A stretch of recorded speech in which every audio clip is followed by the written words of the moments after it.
time begins.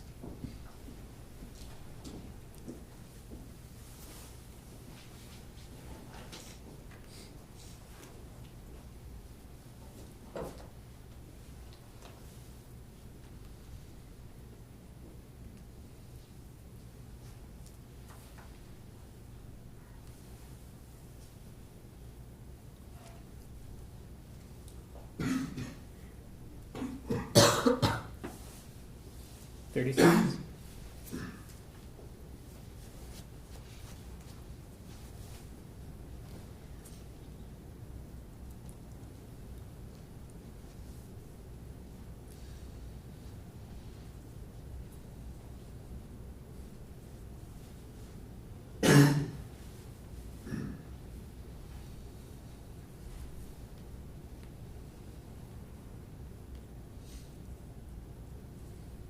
One minute.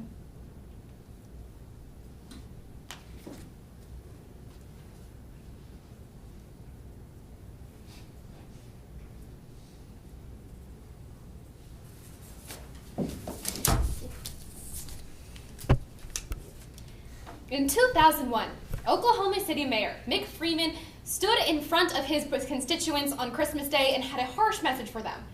You're fat.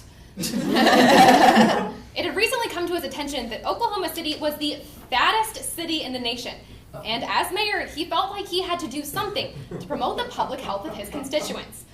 But rather than just fat shaming them, he proposed a more productive solution, that the entire city goes on a diet, promoting public health initiatives and creating more walkable city pathways. But he did more than just talk about it. Mick Freeman himself went on a diet, closely documenting his own weight loss of a total of 50 pounds to inspire those he was encouraging. And in the next 2 years, Oklahoma City constituents lost a total of 1 million pounds. This leadership and tailored support represented by this mayor is also reflected in today's quotation by Whitney M. Young. Support the strong, give courage to the timid, remind the indifferent, and warn the opposed. As Whitney M. Young explains to us, for different groups, whether they are in different positions, whether one of strength or timidity or ignorance, we have to tailor our message to best support them, to understand what they are lacking, and therefore help them in the best way. And as we can see, her ultimate assertion is that we need to tailor our messages to specific audiences. And we can agree with this assertion. First, by seeing how oftentimes our messages can go in misguided places when we don't understand who we're talking to. And second, that ultimately, when we can empathize with the interests of our audience, we are far more effective. We can first agree with the assertion that we have to tailor our messages to our audiences by seeing how oftentimes, when we don't understand the people we're communicating to, our message can become grossly misguided. We can see this first by looking to the African Gerber baby food campaign, and second, the smallpox outbreak in Russia. In the late 1990s, the Gerber food campaign the Gerber campaign decided to spread its market into African nations. Particularly, they targeted North Africa, where a huge variety of languages made it standard to represent a food with a depiction of what is inside the food on the can.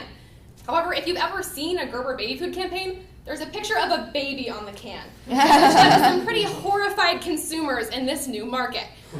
Because Gerber did not take the time to understand the cultural significance of their new audience they were trying to reach, they really had some trouble trying to market what appeared to be canned babies. What this is suggesting is that since they were trying to educate and reach out to a new market, Gerber baby food should have listened to Whitney M. Young's instructions by understanding what they needed to teach before they tried to reach out and communicate their goal. We can see this also reflected by looking to the smallpox epidemic in Russia in the 1700s. During this time, most Russians had almost no understanding of the Enlightenment principles of science and no idea how diseases spread. So they tended to cluster around religious figures, kissing the feet of the statue of Mary, which it turns out is a great way to spread smallpox. Therefore, city officials throughout Russia removed these statues. But since they were trying to communicate a message to people who didn't understand how diseases were spread, people quickly rioted, feeling like they were being deprived of their religion. Once again, we can see that this ultimately created chaos for the Russian society because they didn't take the time to tailor their message to an audience that needed explanation rather than just blind guidance. As we can see by looking to these examples, as Whitney Young suggests, we have to tailor our messages specifically to our audience to understand what they need to know first before we try to implement our goals with them. We can further see how when we are able to empathize with the interests of our groups, we can make our ends go much farther. And we can see that when we can understand what is valued by the people we're trying to communicate with, suddenly we can be far more persuasive. This can be seen by looking to the San Francisco Zoo's Valentine's Day campaign, as well as Miss Little's Natural Foot Society. Many zoos have initiatives where they try to raise money by letting people adopt animals, giving them names and certificates of ownership.